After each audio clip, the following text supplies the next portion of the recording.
ini mah nggak sampai jual tanah. Ini kalau dari yang produksinya Bapak satunya di 130. Berapa? 130 satuannya. 130. Tapi kalau Bapak ambil dua jadi 200.000 aja Wih, Bapak lebih hemat. aduh, ini di luar jangkauan, Pak. Pak, selipan aja bagi orang Anu, seperti Bapak. artinya salah sasaran. Harusnya yang Kenapa tuh Bapak? ya kapasitas saya di luar itu. Atau gini aja Bapak, kalau misalnya banyak-banyakan Bapak ambil satuannya aja nih, jadi 100.000 aja nggak apa-apa buat Bapak nyoba tuh bukan rezeki Iya, Bapak. bukan masalah itu, masalahnya nggak nyampe kan gitu. Iya, ini orang sukses. Amin. Ya, amin. Ya mudah, tapi sekarang masalahnya belum. Oh iya. Ya, Ya udah Bapak dari tadi ya, gitu. kegiatan kita lancar ya. Mari, Ya. saya selalu. Siap, Assalamualaikum. Waalaikumsalam. Maaf ya. Iya bapak nggak apa-apa. Kita juga mau beli minum sekalian bang. Berapa bang? Mineralnya satu. Oke. Ya itu minumnya aku aja yang bayar. Gak usah bapak, nggak apa-apa. Enggak, udah enggak apa-apa. Ngerepotin bang. Satu dong. Ngerepotin berapa tuh bapak mah?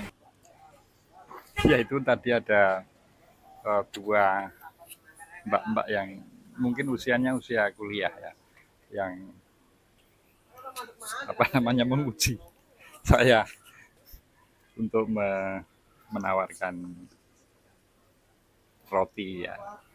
Tapi eh, rupanya harganya itu jauh di luar budget lain saya sehingga tidak terjangkau. Sebetulnya saya pengen sih apa namanya bersimpati untuk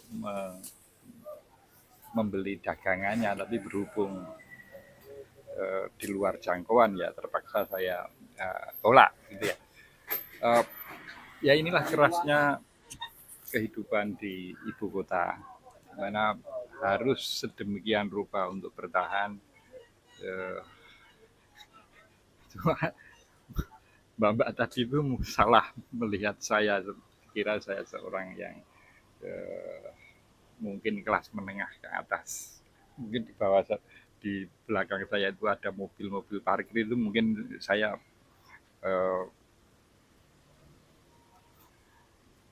milik saya salah satunya. Padahal saya tadi mengikuti apa namanya verifikasi data yang itu belum tentu pekerjaannya berhasil diraih. Tapi oke lah, itu salah satu potret potret masyarakat kita. Sepertinya tidak mungkin mereka tadi itu dari kalangan menengah atas ya. Itu kreativitas yang dilakukan oleh masyarakat menengah ke bawah, meskipun dengan sedikit ya barangkali berusaha menarik simpati, tetapi ketika simpati itu juga tidak didasarkan pada kemampuan untuk melakukan itu, ya akhirnya ya simpati tinggal simpati ya. Nah, kalau berdasarkan beberapa berita terkait dengan makin turunnya kelas menengah, ada fenomena mantap, makan tabungan, itu ya di kota besar seperti Jakarta ini jelas jauh lebih terasa ya dibanding misalnya saya berasal dari daerah yang ya meskipun tingkat kesulitannya sebetulnya juga tidak lebih ringan, tetapi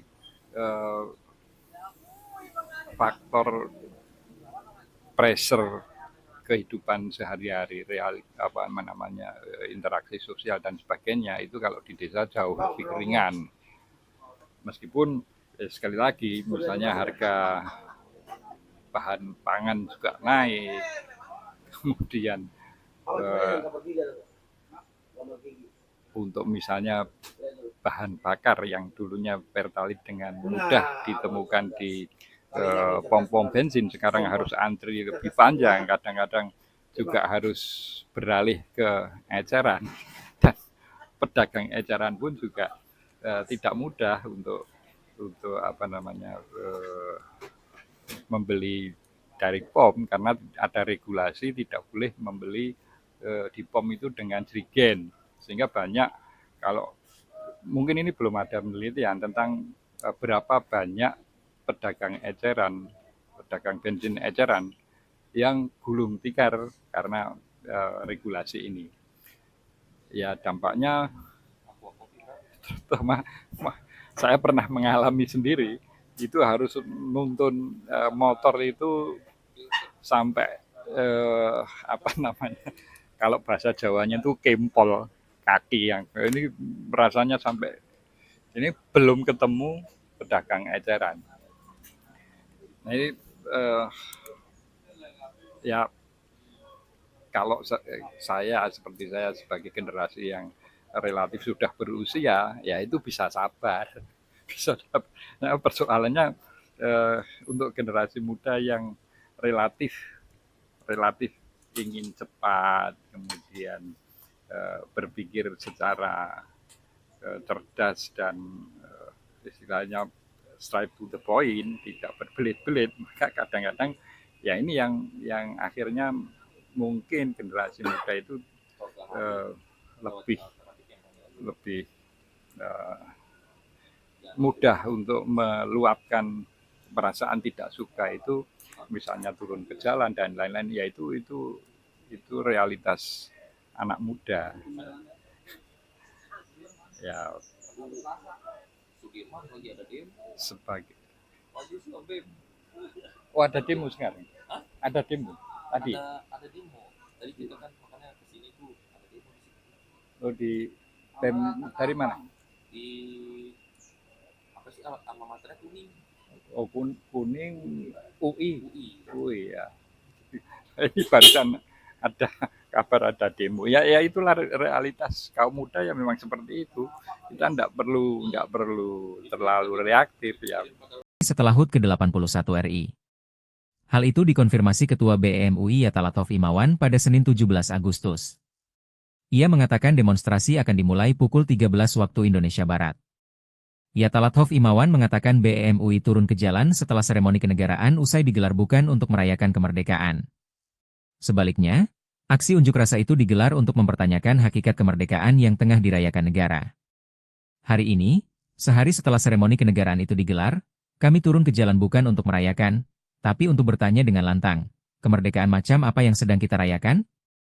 Kemerdekaan yang diperjuangkan pendiri bangsa 81 tahun lalu, tuturnya. Pihaknya mengingatkan para pendiri bangsa memperjuangkan kemerdekaan untuk seluruh rakyat, bukan kepentingan kelompok tertentu. Dalam demo hari ini, BEM UI menyuarakan 8 tuntutan. Di antaranya menghentikan penjajahan negara atas rakyat sendiri, menghentikan KKN, serta mewujudkan reforma agraria sejati. Kemudian, menurunkan harga kebutuhan pokok serta BBM, mengevaluasi total PSN, serta menghentikan MBG dan KDMP. BEM UI juga mendesak agar menghentikan pemusatan kekuasaan serta menetapkan status bencana nasional untuk daerah Sumatera dan Flores. Memang mereka melihatnya lebih hitam putih gitu ya. Sementara kalau generasi tua mungkin melihatnya dari banyak sisi. Ya kita hanya bisa berharap bahwa ke depan siapapun rezimnya itu lebih mampu menata terutama fondasi ekonomi itu sesuai dengan apa yang diamanatkan oleh para pendiri bangsa melalui terutama pasal 33, bumi, air, dan kekayaan yang terkandung di dalamnya dikuasai negara dan tidak kalah pentingnya adalah digunakan sebesar-besarnya untuk kemakmuran rakyat.